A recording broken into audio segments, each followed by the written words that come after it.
안녕하세요. 토요일 미스테리 디바메이입니다. 16살이던 칼리구세는 예쁜 외모에 밝고 쾌활한 성격으로 학교에서 인기가 많던 학생이었습니다. 사실 그녀에겐 좀 숨겨진 가정사가 있는데요. 2살 때 부모님이 이혼을 하게 되면서 칼리와 오빠는 아버지와 떨어져서 어머니와 함께 살았다고 해요. 그러다가 칼리가 9살이 되던 해에 엄마가 일 때문에 지역을 이주하게 되는데 칼리는 태어나서 지금까지 쭉 살아온 캘리포니아를 떠나고 싶지 않았어요. 친구들도 다 여기 있고요. 근데 마침 친아빠가 캘리포니아에 살았거든요. 칼리는 결국 이 지역에 남기로 하고 이때부터 아빠와 함께 지내게 됩니다. 당시 아빠 잭은 재혼을 한 상태였어요. 새 아내인 멜리사와 2 아들과 함께 지내고 있었습니다. 칼리는 특유의 밝은 성격으로 새로운 환경에 빠르게 적응하게 돼요. 이복 동생들과도 잘 지냈고 새엄마 멜리사와는 정말 친구같이 친하게 지냈죠. 칼리가 지내던 동네는 작은 시골 마을이었어요. 그러다 보니까 이 졸업 무도회인 프롬 같은 학교 행사 말고는 학생들이 뭔가 즐길 법한 그런 부분이 하나도 없었다고 해요. 그렇게 학교 행사 중에 제일 크게 열리는 것 중 하나가 바로 홈커밍이라고 가을 풋볼 시즌에 맞춰서 열리는 고등학교 미식축구 경기가 있어요. 이게 프롬만큼이나 중요하고 아주 인기 있는 행사라고 해요. 홈커밍이 개최되던 2018년 10월 12일, 칼리는 잔뜩 들떠서 오늘 학교 끝나고 혹시 남자친구랑 경기 보러 가도 되냐 부모님한테 물어보더라고요. 네, 아까 말했다시피 시골 마을에서 10대가 즐길 법한 게 거의 없다고 했잖아요. 그래, 오랜만에 놀아야지. 부모님은 허락을 해줬죠. 그래도 너무 늦지 않게 들어오고 데리러 갈 수 있으니까 연락해라 라는 말을 덧붙입니다. 칼리는 신나서 알겠다고 이따 보자 인사하고 기분 좋게 집을 나섰습니다. 그렇게 저녁 8시쯤 칼리의 새엄마 멜리사는 전화 한 통을 받게 되는데요. 딸 칼리였어요. 갑자기 자기를 학교로 좀 데리러 와달라고 하더라고요. 근데 저녁 8시면 이제 막 경기가 시작할 시간이거든요. 멜리사는 딸한테 너 경기 안 보냐고 물어봤는데 칼리가 갑자기 아니다. 엄마 그냥 내가 알아서 갈게요. 이렇게 얘기하는 거예요. 엄마는 걱정돼서 그럼 누가 너 집에다 데려다 주냐 물어보니까 남자친구 도날두가 데려다 줄 것 같으니까 걱정하지 말라고 안심시키고는 그렇게 통화를 끊습니다. 그로부터 약 1시간 정도 지난 저녁 9시, 멜리사는 또다시 칼리에게서 전화를 받습니다. 근데 이번엔 상황이 좀 달랐어요. 딸의 목소리가 너무 막 떨리고 불안정하더라고요. 그리고 하는 소리가 지금 당장 자기를 좀 데리러 와달라 부탁합니다. 사실 칼리는 부모님한테 말했던 대로 미식축구 경기를 보러 간 게 아니었어요. 남자친구 도날드와 또 친구들이 모인 하우스 파티에 갔더라고요. 부모님이 허락하지 않을 것 같으니까 그냥 홈커밍 경기 구경 간다 둘러댔던 거였죠. 알고 보니까 그날 밤 칼리는 친구들과 놀다가 오랜만에 대마초를 피웠다고 해요. 사실 예전에 대마초를 좀 피우다가 부작용으로 편집증 증세를 겪고 그걸 아예 끊었었거든요. 근데 애들이랑 놀면서 술도 좀 마시고 막 신이 나니까 그냥 오랜만에 한 번쯤 괜찮지 않을까 흡연을 했던 겁니다. 처음에는 막 텐션도 오르고 재미가 있었어요. 근데 시간이 흐르면서 그녀의 상태가 급격히 이상해지기 시작했습니다. 처음 새엄마 멜리사와 통화를 끝내고 저녁 8시가 조금 넘었을 때 갑자기 파티에서 나오는 이 음악 소리가 너무 무섭다면서 불안 증세를 보였죠. 남자친구 도날드가 걱정하면서 그 칼리를 좀 진정시키려고 했는데 오히려 도날드를 무서워하면서 막 피하더라고요. 아예 자기한테 손도 못 대게 해요. 결국 극도로 불안해진 칼리는 새엄마 멜리사에게 다시 전화를 걸어서 자기를 좀 데리러 와달라고 호소했던 겁니다. 멜리사는 딸 목소리만으로도 이게 뭔가 심상치 않다라는 걸 느꼈어요. 곧장 차를 몰아서 파티 장소로 향했습니다. 그렇게 새엄마 멜리사가 파티 장소에 도착했을 때 칼리는 이미 자기는 집에 빨리 가야겠다면서 파티장을 빠져나왔었고 꽤 떨어진 곳까지 막 걸어가고 있더라고요. 간신히 찾아서 붙잡으니까 그 딸의 얼굴 상태가 되게 안 좋아요. 애가 얼굴은 하얗게 질려있고 동공은 비정상적으로 커져 있었어요. 이거 딱 봐도 상태가 안 좋아 보이죠? 멜리사는 놀라서 황급히 칼리를 차에 태웠습니다. 근데 이 차 안에서도 딸의 불안은 사라지지 않아요. 나 차에 치여서 죽을까봐 무서워요. 막 이런 말을 반복하면서 뒤에서 이리저리 막 자리를 옮겨 다니더라고요. 간신히 딸 진정시켜서 집으로 데려왔지만 집에서도 그녀의 혼란스러운 언행은 계속됐습니다. 부모님은 분명 얘가 또다시 대마초에 손을 댔구나 생각했어요. 그래서 칼리에게 교훈을 주기 위해 이 모습을 영상으로 남기기로 합니다. 다음 날 이거 보여주면 애가 좀 정신 차리지 않을까 충격을 주려고 했던 거죠. 영상 속에서 칼리는 오늘 완전 망했어 막 이러면서 자기를 자책하기도 하고 엄마 오늘 데리러 와줘서 고마워요. 사랑해요. 애교 섞인 말을 했다가도 혹시 911에 저 신고할 거예요? 나 내일까지 살아있을 수 있을까요? 뭐 이런 이해하기 힘든 말을 쏟아냈습니다. 딱 봐도 너무나 불안정한 모습이죠. 멜리사는 딸을 혼자 둘 수 없었습니다. 결국 밤새 옆에서 막 성경도 읽어주고 이야기도 좀 들어주고 어떻게든 진정시키려고 애썼죠. 그렇게 두 사람은 새벽 3시가 다 돼서야 겨우 잠이 들었습니다. 다음 날 아침 7시 15분, 새엄마 멜리사는 번뜩 잠에서 깨어나요. 칼리는 괜찮은가? 침대 옆쪽을 확인하는데 어라? 딸이 없습니다. 근데 어제 상황이 좀 안 좋았잖아요. 평소 같으면 잠깐 나갔나? 화장실 갔나? 넘어갔겠지만 오늘은 달랐죠. 게다가 겨우 10대 소녀가 이 이른 아침에 사라질 일이 뭐가 있겠냐고요. 아빠 잭과 멜리사는 딸을 찾아서 동네를 수색하기 시작했습니다. 모든 이웃집을 돌아다니면서 초인종을 눌렀고 혹시 칼리 봤냐 물어봤어요.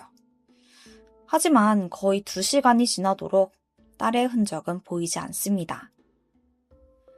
오전 9시 35분, 그들은 결국 경찰에 칼리 실종 신고를 하게 돼요. 곧장 수사는 시작되는데요.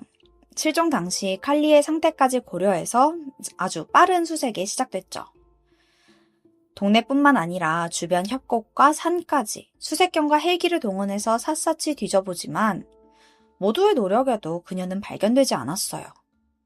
답답하게 시간만 흘러가던 그때 정말 다행히도 실종 당일 새벽 칼리를 봤다는 목격자를 찾게 되는데요. 그게 무려 3명이에요. 첫 번째는 옆집에 사는 리차드였습니다. 그는 새벽 6시쯤 칼리가 하늘을 올려다보면서 길을 걷는 모습을 봤다고 했어요.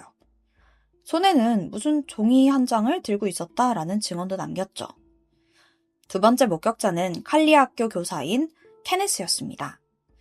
그는 칼리가 6번 국도 방향으로 걸어가고 있다는 걸 봤다며 역시 손에 종이를 쥐고 있었다고 진술했습니다. 세 번째 목격자는 신원을 밝히지 않은 익명의 사람이었어요. 칼리와 전혀 알지 못하는 사람이었지만 고속도로 근처에서 홀로 서 있던 그 모습을 분명히 봤다고 진술해요. 그리고 이게 칼리의 마지막 목격이 되었습니다. 수색견들마저 이 지점을 끝으로 그녀의 냄새를 더 이상 추적하지 못했으니까요. 그 후로도 계속해서 수사는 진행됐지만 칼리의 행적을 찾을 만한 추가 증거를 찾아낼 수 없었어요. 가족들은 애타는 마음으로 여러 방송에 출연해서 칼리를 찾아달라고 도움을 호소했습니다. 덕분에 사건은 전국적으로 주목을 좀 받게 됐죠. 하지만 이 관심이 커지면 커질수록 사람들의 추측도 눈덩이처럼 점점 불어나게 되는데요. 그 중에 좀 섬뜩한 가설이 하나 있어요. 정말 칼리가 집을 나간 게 맞을까? 혹시 그녀가 이미 마약 과다 복용으로 사망했고 새엄마 멜리사와 아버지 잭이 시신을 처리한 건 아닐까라는 시나리오가 인터넷에서 떠돌기 시작한 겁니다. 심지어 더 충격적인 주장도 나왔는데요. 3명의 목격자가 봤다던 그 소녀가 사실 칼리가 아니라 알리바이를 만들기 위해 새엄마 멜리사가 칼리처럼 분장을 하고 거리를 걸어 다녔다는 이런 공포영화 같은 가설이었죠. 물론 이건 어디까지나 인터넷에서 떠도는 이야기일 뿐이에요. 하지만 칼리의 친엄마 린지 또한 멜리사를 의심하면서 더 많은 지지를 받게 돼요. 게다가 새엄마 멜리사가 몇 번 진술을 번복했었거든요. 그러다 보니까 이 가설에 더욱 힘이 실리게 되죠. 처음 그녀는 새벽 5시 45분쯤 칼리가 자는 걸 봤고 7시에 다시 가서 보니까 딸이 사라졌다라고 말했다가 나중에는 사실 새벽 내내 칼리랑 같이 있었었고 잠깐 잠에 들었다가 깼을 때 이미 사라져 있었다. 이런 식으로 약간 묘하게 진술이 바뀌는 거예요. 여기에 사람들이 의심을 품은 거고요. 근데 또 생각해보면 지난 밤부터 딸이 이상 행동을 보였고 아침에 일어나자마자 실종된 상황이에요. 이 혼란스러운 와중에 기억이 좀 뒤바뀌었을 수 있는 가능성을 배제할 수는 없었습니다. 결정적으로 아빠 잭과 새엄마 멜리사는 거짓말 탐지기 검사를 자발적으로 받았고 경찰이 그들의 집도 꼼꼼히 수색했어요.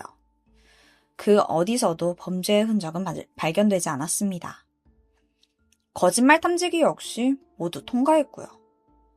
이렇게 되면 두 사람을 뭔가 범죄와 연관이 있다라고 보기는 어렵겠죠.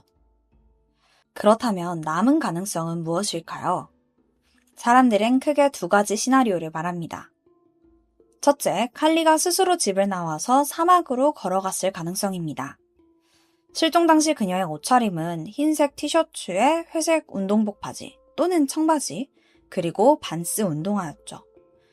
사막의 극심한 일교차를 버티기엔 턱없이 얇은 차림이었습니다.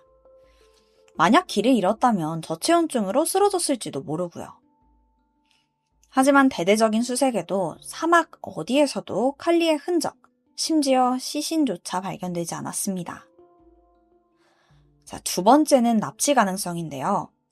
세 번째 목격자가 칼리를 봤다는 그 지점에서 행적이 아예 뚝 끊겼잖아요. 추가 목격 정보도 더 이상 없고 심지어 수색견도 냄새를 더 이상 추적하지 못했죠. 만약 그곳에서 차량에 태워졌다면 냄새가 갑자기 사라진 이유가 설명됩니다. 하지만 경찰은 이를 뒷받침할 만한 구체적인 증거를 찾아내지 못했습니다.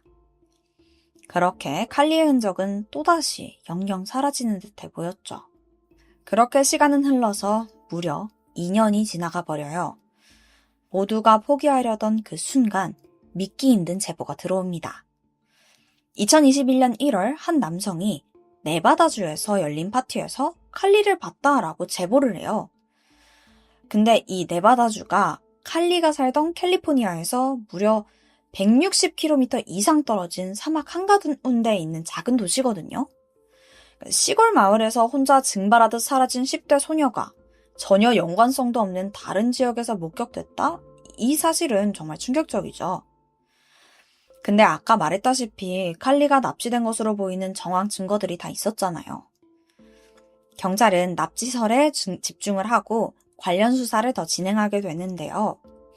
그리고 이때 칼리를 캘리포니아에서 네바다로 데려간 것으로 추정되는 차량 하나를 확인하게 돼요.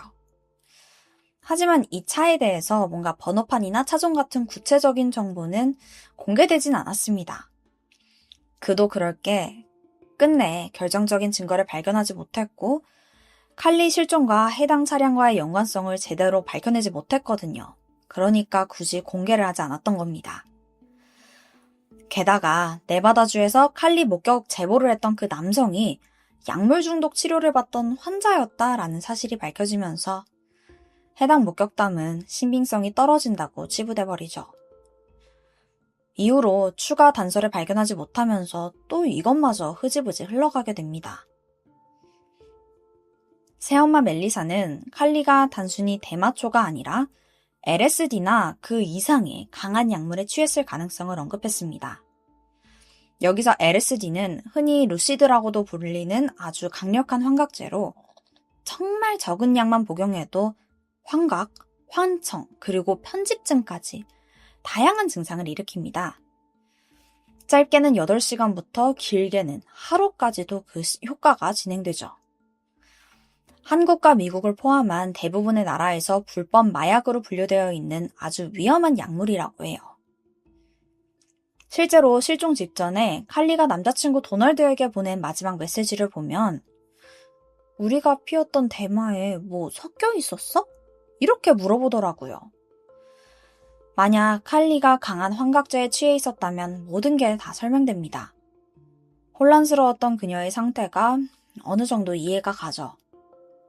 약물의 영향으로 제정신이 아니었던 그녀가 홀로 사막 깊숙이 사라진다거나 또는 모르는 누군가의 차량에 스스럼 없이 올라탔을 수도 있어요. 하지만 이 모든 건 그저 추정에 불과합니다. 칼리가 사라진 지 벌써 7년이라는 시간이 흘렀어요. 가족들은 여전히 그녀를 찾고 있죠. 아버지 잭은 칼리가 살아있다고 믿는다며 페이스북 페이지의 제보를 계속해서 기다리고 있습니다. 과연 칼리는 대체 어디로 사라진 걸까요?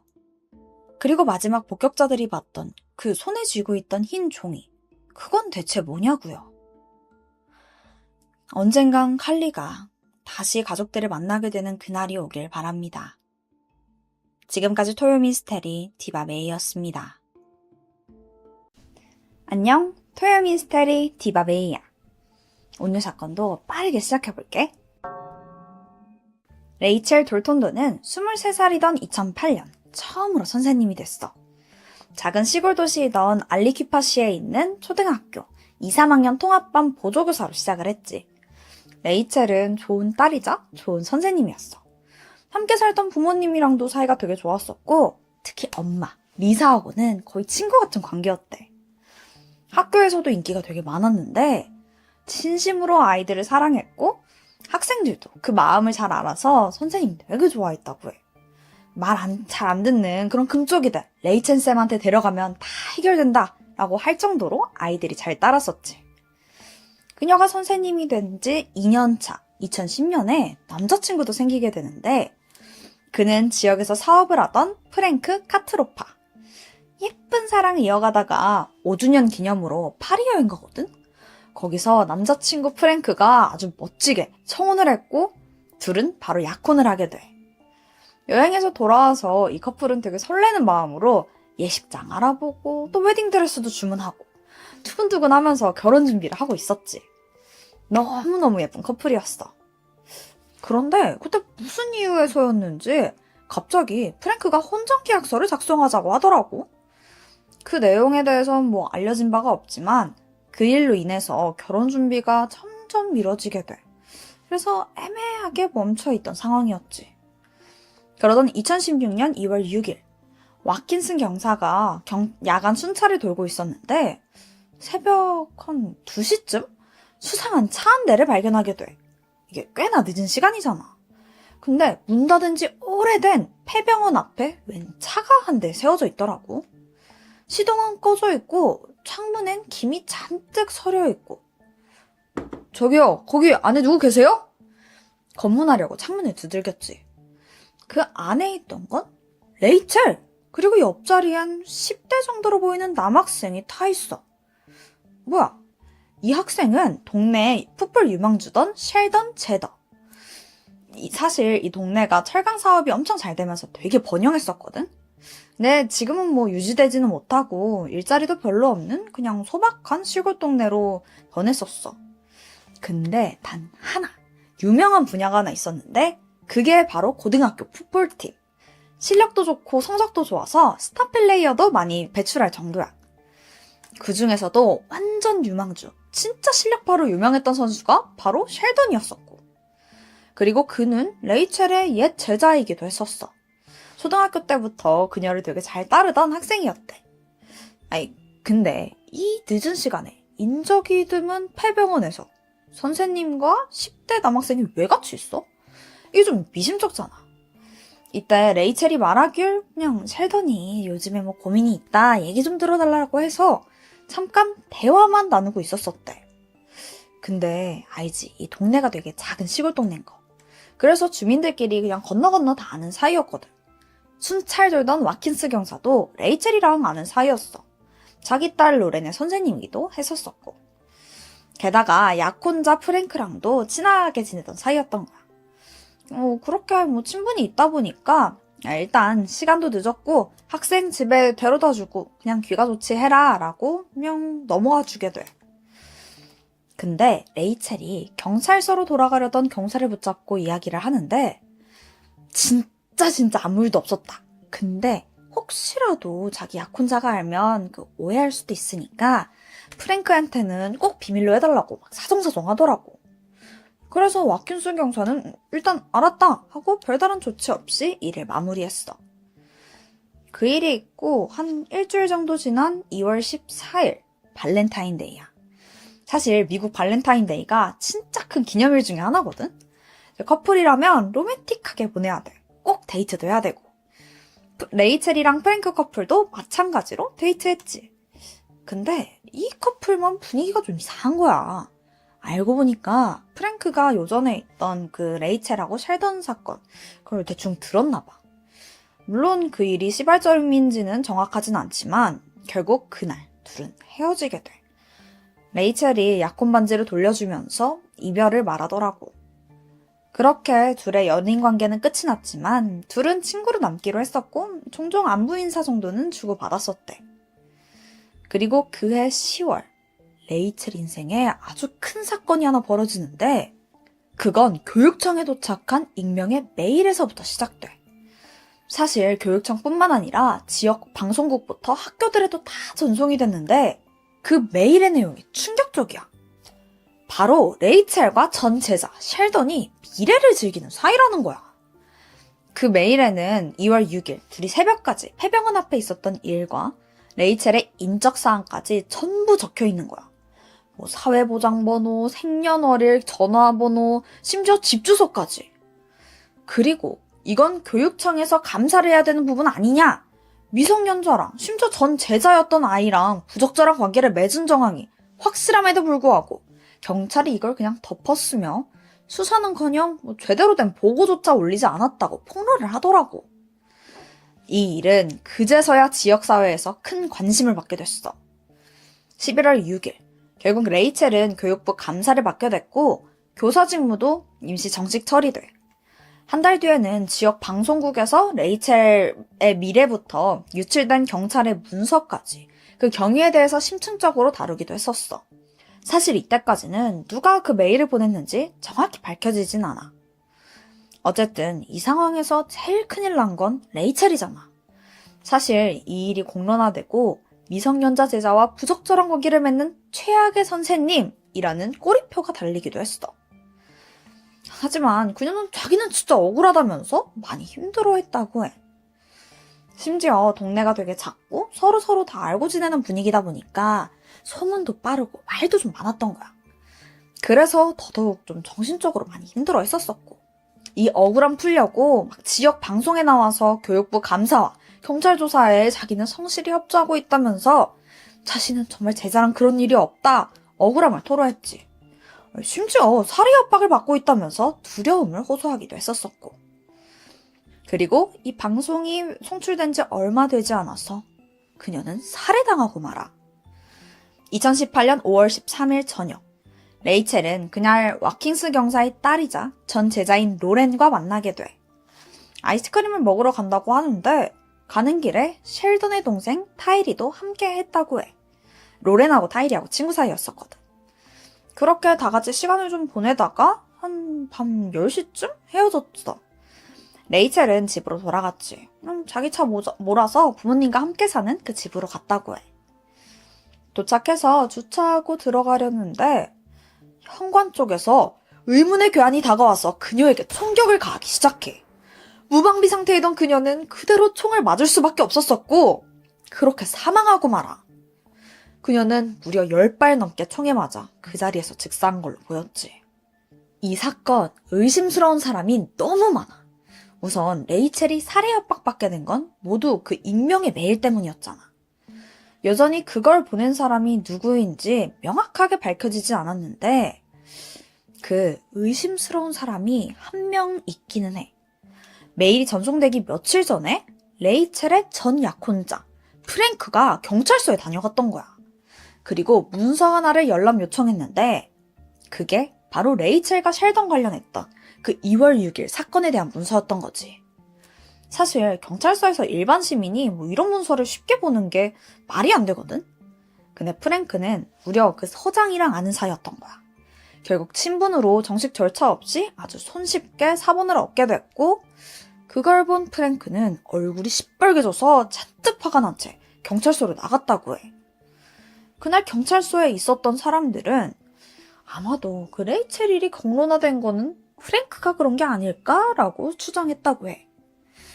자, 메일을 프랭크가 보냈다? 그러면 살인사건도 연관이 있을 수도 있잖아. 좀 화가 나 있었을 수도 있으니까.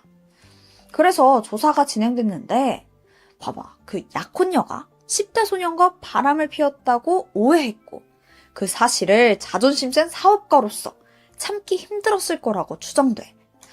한참 시간이 흘렀음에도 불구하고 익명의 메일을 보내서 레이첼의 명예와 커리어를 완전 바닥에 내려치기도 했었었고. 물론 프랭크는 이 모든 걸 부인했어.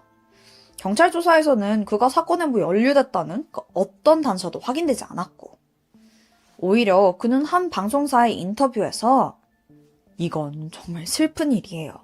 한 사람을 8년이라는 긴 시간 동안 사귀었어요. 그런데 제가 어떻게 그렇게 끔찍한 일을 저지르겠습니까? 적어도 레이첼을 죽인 범인이 검거돼서 법의 정의를 보길 바랄 뿐이에요. 라고 심경을 밝히기도 했어. 자, 그러면 이 사건에 대한 목격자는 없었을까? 이 사건이 주택가에서 벌어졌잖아. 그럼 적어도 목격자가 한 명쯤 있을 수도 있고. 맞아. 당시를 봤던 사람이 딱 한 명 있는데 그는 레이첼의 이웃, 그 집 건너편에 살던 사람이었어.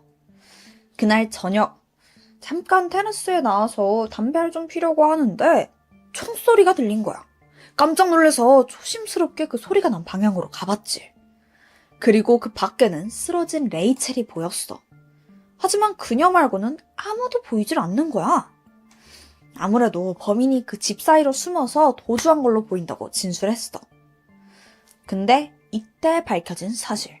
이 목격자가 유력 용의자 중 하나던 셸던의 사촌이더라고. 아이, 그러면 얘기가 달라지지. 이 얘기 신빙성 완전 떨어지잖아. 근데 궁금증이 여기서 하나 생기지. 대체 셸던은 왜 용의자로 지목된 걸까? 애초에 둘이 부적절한 관계가 맞았을까? 알고 보니까 셸던은 선생님을 좋아했어. 처음에 존경 그 정도였는데 이게 점점 선을 넘더라고. 막 불쑥불쑥 레이첼 집에 찾아오기도 하고 한 번은 술 취해서 선생님 집 창문 두들기면서 난동을 피우기도 했었었대. 이런 식으로 막 스토킹도 하고 결혼해달라고 협박하면서 떼쓰기도 했었거든.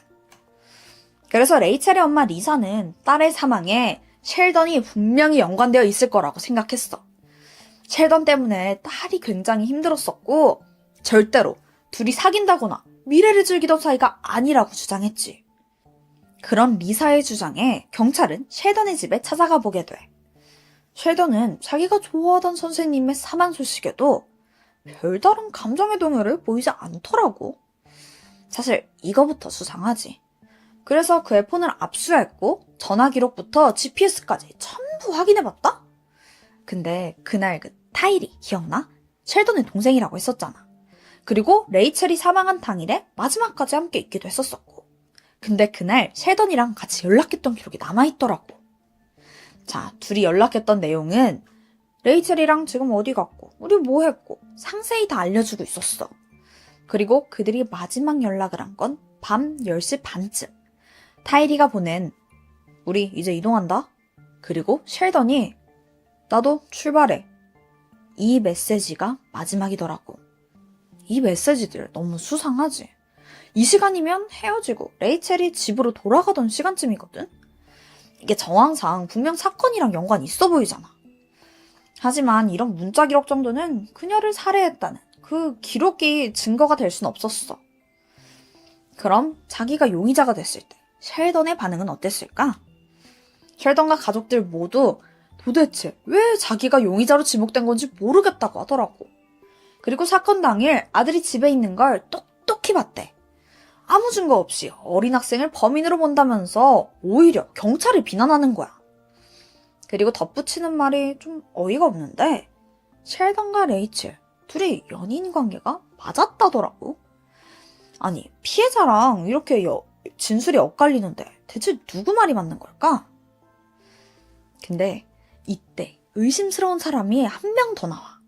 그건 와킨슨 경사.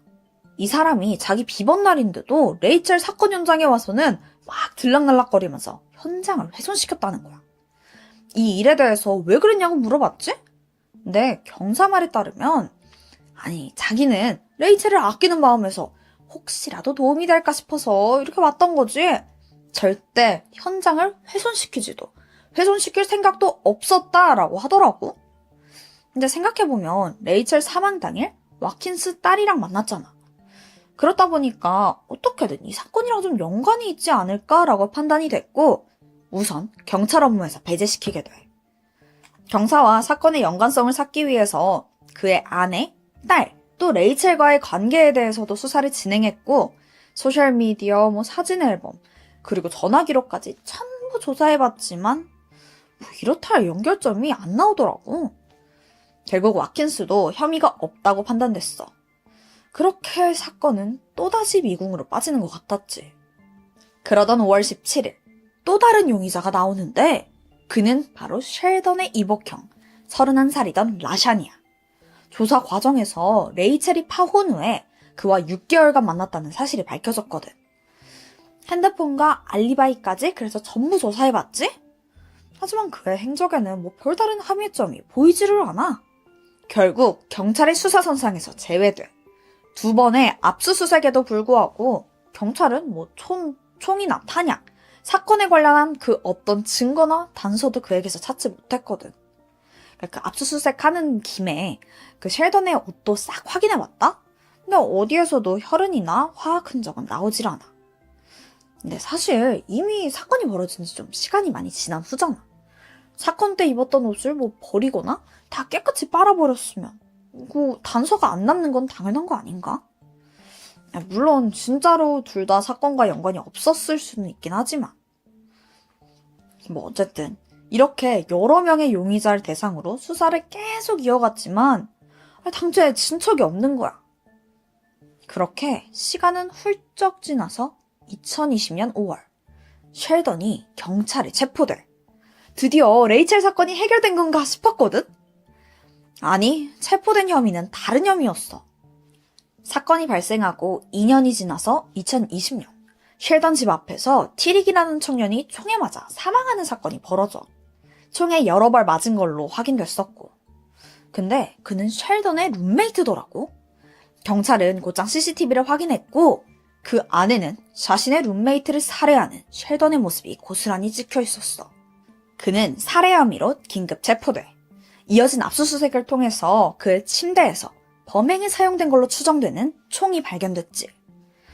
셸던은 1급 살인으로 기소돼서 2021년 가석방 없는 종신형을 선고받았어.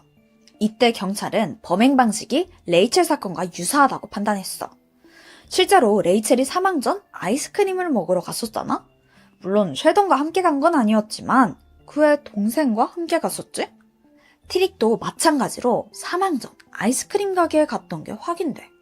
근데 이거 말고도 공통점이 여러 개 발견됐었고 재판의 여부와 상관없이 레이첼 사건과의 연관성에 대한 조사를 이어가겠다고 경찰은 밝혔다고 해. 현재 레이첼이 사망한 지 6년이라는 시간이 흘렀어. 하지만 여전히 사건에는 진전이 없었고 그래도 좀 다행이라고 해야 될까? 유력 용의자던 셸던이 감옥에 갇힘으로써 적어도 도주할 우려는 사라진 거야. 과연 모두가 좋아했던 초등학교 선생님 레이첼을 살해한 범인은 누구였을까? 늦었지만 이제라도 범인이 밝혀져서 그녀의 한이 풀리길 바랄 뿐이야. 오늘 사건은 참 답답한 것 같아. 그래도 언젠가 꼭 다시 해결돼서 여러분께 다시 소개할 날이 오길 바래. 지금까지 토요 미스테리 디바베이. 나는 그럼 다음 영상으로 찾아올게.